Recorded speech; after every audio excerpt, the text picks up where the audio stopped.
Ya habíamos estado viendo la anterior semana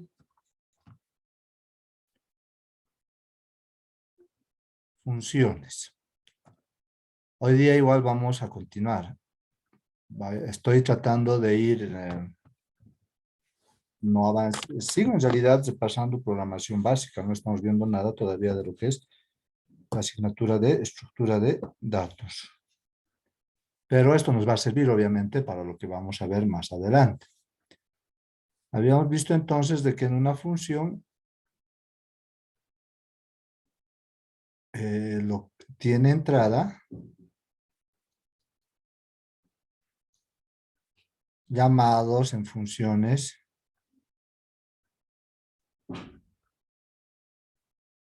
parámetros y tiene salida llamado retorno. Entonces, y obviamente aquí está el proceso, ¿no? Ya. Algo que no deben olvidar siempre es que una función puede tener varios parámetros. 4, 5, los que quieran, o un hito nomás, dependiendo, ¿no? Es decir, pueden ingresar una variable A, una variable B, una variable C, lo que sea. Puede tener varias entradas, en otras palabras, pero solo debe tener una salida. Eso no se olvide. Solo una función tiene una salida. No importa cuántos datos ingresen a la función, pero solo tiene una salida. No puede tener dos salidas, tres salidas. No. Solo una salida tiene una función. Eso no se olvide.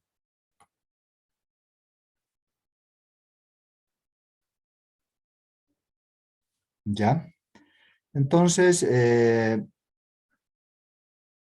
aquí a la hora de hacer una función hay que identificar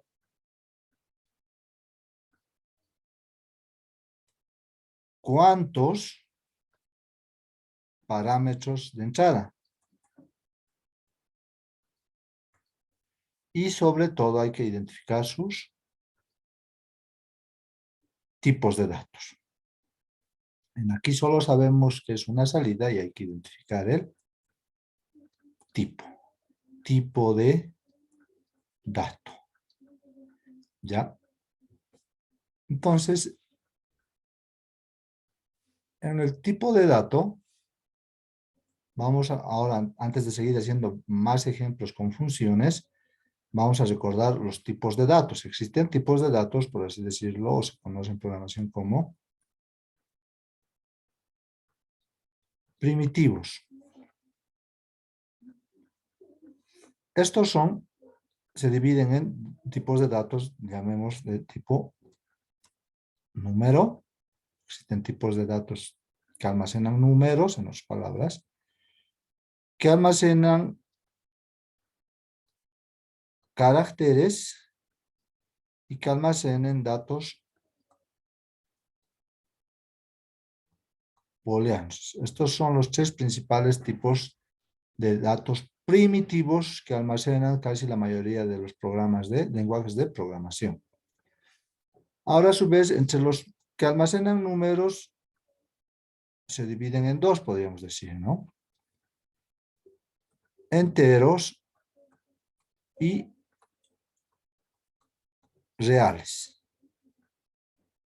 En cambio, en caracteres solo hay uno y booleanos solo hay uno. Entre los enteros, podríamos decir que son 4, ¿no? El tipo de dato byte, el tipo de dato short y el tipo de dato int y el tipo de dato long. Entonces, cuando yo quiero programar con números enteros, tengo 4 opciones para elegir. Obviamente nos hemos súper acostumbrado a este, pero no se olviden que existen otros más tipos de datos. En cambio, si quiero trabajar con números reales, tengo 2 opciones. Tengo dos opciones. Serían el tipo de dato float y el tipo de dato doble. Entonces, en realidad, para trabajar con números, ¿cuántos tipos de datos tengo? 1, 2, 3, 4, 5, 6 tipos de datos para trabajar con números. En cambio, también puedo declarar y trabajar con caracteres. Entonces, con caracteres, el tipo de datos sería char, que es la abreviación de carácter o carácter. Y también podemos trabajar con tipos de datos booleanos. En Java, el tipo de dato booleano es booleano. Y entonces, repito nuevamente, y nunca se olviden que los tipos de datos primitivos son byte, short, int, long, float, doble, char, booleano.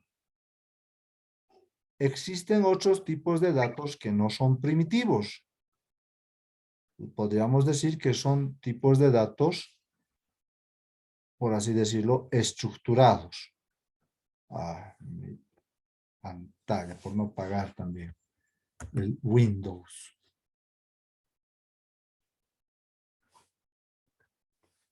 ¿Ya? Existen otros tipos de datos, a diferencia de los primitivos, existen también los tipos de datos estructurados. En realidad son igual, estos son infinitos, por así decirlo. Pero uno de los más conocidos es el tipo de dato string. Entonces, este también se conoce como tipo de dato, pero hay diferencia, ¿no? Este es estructurado. ¿A qué se refiere estructurado? A que este tiene sus, aparte de almacenar información, tiene sus propias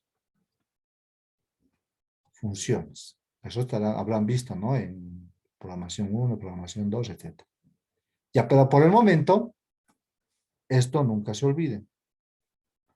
Estos son los tipos de datos primitivos. Todos estos días hemos estado haciendo ejemplos con int. Ahora vamos a hacer un ejemplo con este tipo de dato. Float.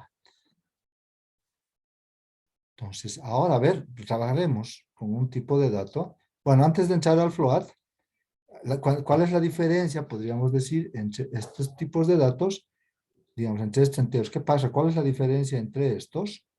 ¿Qué diferencia entre esos y byte, short, etcétera? Tiene que ver un poco rapidito yéndonos a la memoria de la computadora. Cuando hacemos un programa en computadora o para computadora, vamos a usar variables, tipos de variables.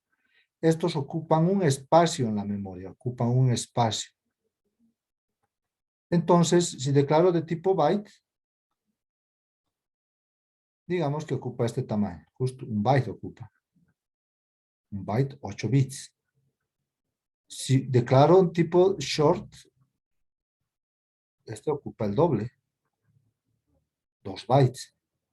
Si ocupo un tipo de dato int, ya ocupa más grande, 4 bytes. Y si ocupo long, el doble. Más, entonces, esa es la diferencia. Más grande espacio de memoria usan cada uno de estos tipos. ¿Y eso en qué nos favorece? En que, digamos, el byte solo puedo almacenar hasta él, solo puede almacenar 255 números. Muy pequeño, ¿no? Entonces, a veces esto, cuando ves un programa que voy a usar variables bien pequeñitas que nunca pasen, ya se divide entre dos esto, porque tengo que considerar los negativos y los positivos. Entonces, solo sería hasta el 127 más o menos. Entonces, porque hay que considerar 0 más. Entonces, cuando tenga variables que nunca van a pasar del 127, y para no ocupar mucha memoria en la computadora, declaro de tipo byte. ¿Qué almacena el byte? Un número de tipo entero. máximo hasta el 127. El 128 ya no entra. ¿Por qué? Porque sabemos que estos números, por ejemplo, el 8, en la memoria, el 8 en la memoria no se va a almacenar como 8, sino como ¿qué se va a almacenar?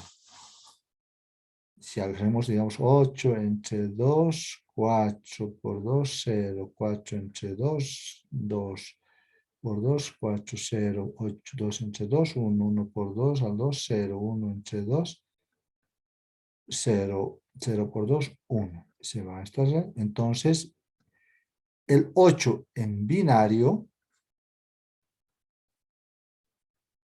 es decir, si yo quiero almacenar 8 en la computadora, se va a almacenar 8, pero se va a almacenar en binario, es decir, se va a almacenar 1, 0, 0, 0.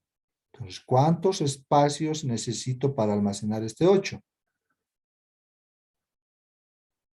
4 bits. En cambio, si quiero almacenar, digamos, el número 300, ¿podré almacenar 300 en 4 bits? Veremos cuántos bits necesito para almacenar el 300. Entre 2, 150. Sobra 0. 150 entre 2, ¿cuánto sería? Si no me equivoco, 75. Sobra 0. 75 entre 2, ¿cuánto ya sería? 32, creo, ¿no? 87. 87 por 2, 74. Sobra 1. 37 entre 2, 18. Por 2, 36. Al 37 sobra 1. 18 entre 2, a 9. Por 2, 18 sobra 0.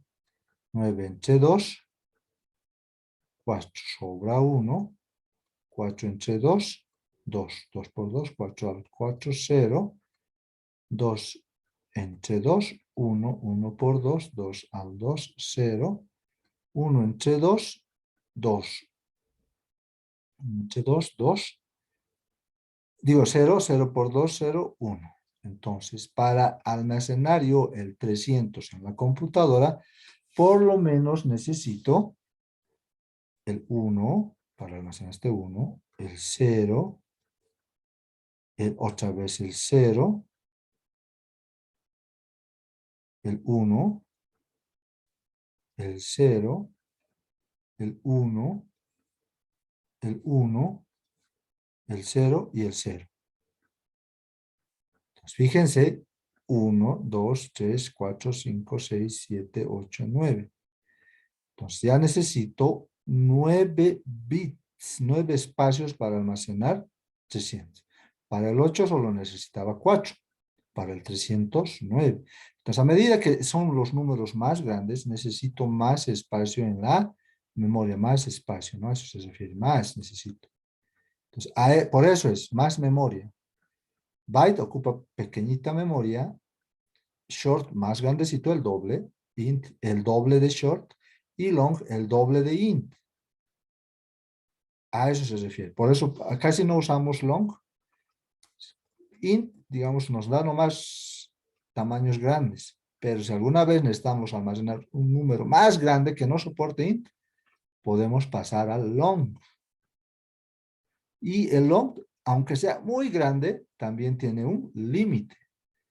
En Java, cuando ya no podemos almacenar el long, cuando necesitamos números más grandes que ya no puede almacenar el long, en Java se puede usar ya no es tipo de dato, sino ya es una estructurado, un objeto, digamos, es un big integer.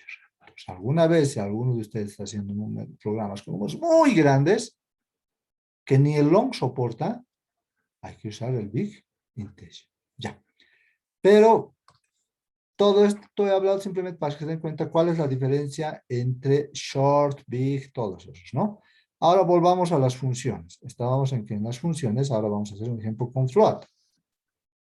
Entonces, hay que pensar en qué datos se almacenarían en float, digamos. Casi todo, ¿no? Float, ¿qué es? Es un tipo de dato, pero real. O se le conoce también como flotante, punto flotante. Es un poco de análisis computacional. Pero para nosotros son números reales. ¿Qué es un número real? Por ejemplo, es esto, ¿no? 1.5. No es un entero. Eso es un número real. Un número que no es un entero. 0.007 es un número real. Entonces, cuando voy a trabajar con números que no sean enteros, tengo dos opciones. El float o el doble. Igual, ¿cuál es la diferencia de estos? La memoria. Si float ocupa este espacio, el doble ocupa el doble. Es decir, son para números más grandes. Es decir, digamos, el float puede usar 0.0007, digamos, máximo, es un ejemplo solamente. En cambio, con el doble puedo usar 0.00000000008. Un número muy pequeño ya también, ¿no? Pero por cuestión de exactitud necesito más espacio para almacenar esto. Entonces, aparentemente es un número pequeño, pero se necesita más espacio. Ya, esa es la idea, memoria igual. En realidad, ambos almacenan números reales. Volvamos al float. Hagamos un ejemplo con float relacionado a funciones. Entonces, en un programa, puede ser, ¿no?, que quiera hacer una función. Puede ser que quiera hacer una función que reciba como parámetros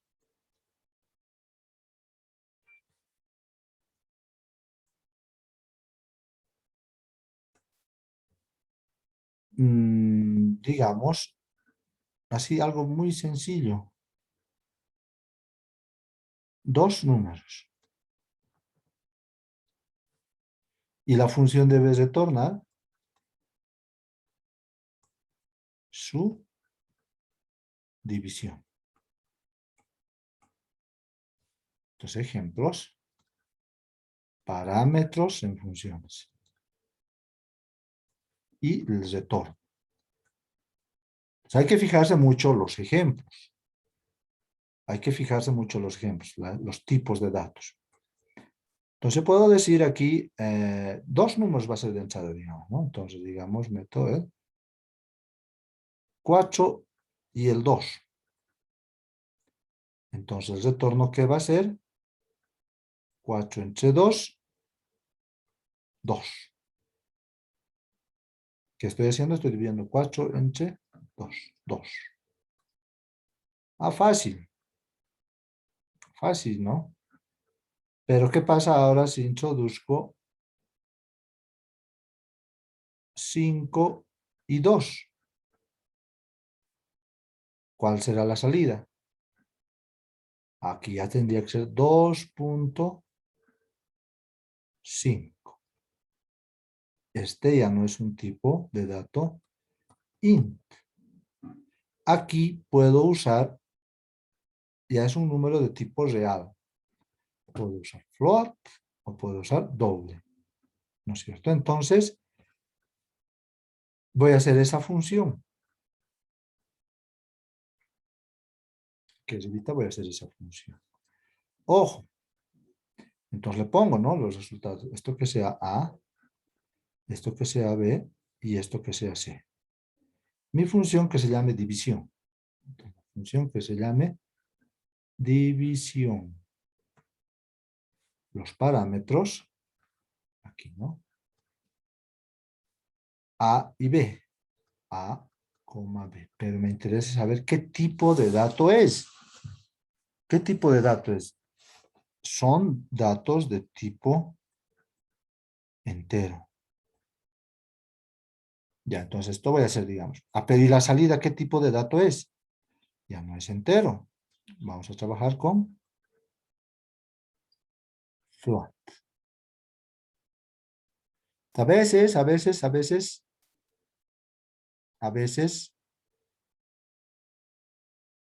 cuando voy a trabajar con float, a veces es recomendable que todo sea de tipo float.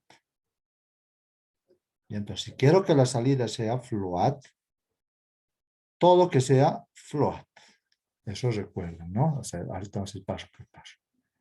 Entonces ya no va a ser int a, va a ser float.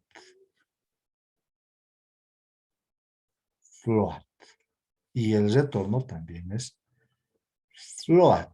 Ah, ya vean, no estamos usando solamente enteros, a eso me iba. Entonces, aquí empieza la función, ¿no?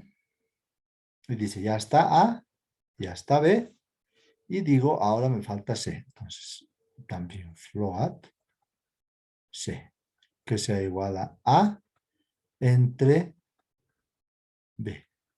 Y return, porque recordemos que es una función, que nos va a retornar C. Así de simple esta función. A ver, veamos, hagamos la prueba rapidito. En el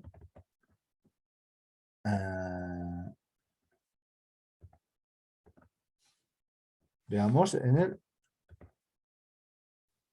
estamos ahora en el NetBeans. ¿Qué hemos hecho aquí? Veamos. Para no tardar sobre esto más. Justo, este es un ejemplo vacío. Entonces, igual, ¿no? Le voy a copiar el ejemplo. Fácil, ¿no? Float, float, y hace eso. Entonces, sabemos que esta es una función. Y ahora debo hacerme otra función. Todo esto lo voy a borrar si quiero. No son comentarios solamente esto. Entonces, digo siempre, ya, float, división, y vamos a hacer ahí la variable float A, float B, float C, que toma el valor de A entre B. Return C. Listo, ya está mi función. Ya está mi función. Y recuerden, ¿no? Aquí tengo una función y aquí está la otra función. Ahora, para probar, ¿qué tengo que hacer? Desde esta función debo llamar a la función. Eso no se olviden, debo llamar a la función. ¿Cómo voy a llamar? Le tengo que poner el mismo nombre. División. Entonces, igualito, división. Y fíjense que división me pide un float A y un float B. Bueno, float se puede, cualquier número, un float no siempre tiene que tener punto. Puede ser, digamos, le pongo el ejemplo, ¿no? En el ejemplo es 5 y 2. 5 y 2 le estoy mandando. Entonces. Listo, ya está. Pero está saliendo error ahí, ¿por qué? Porque en el programa todas las funciones deben ser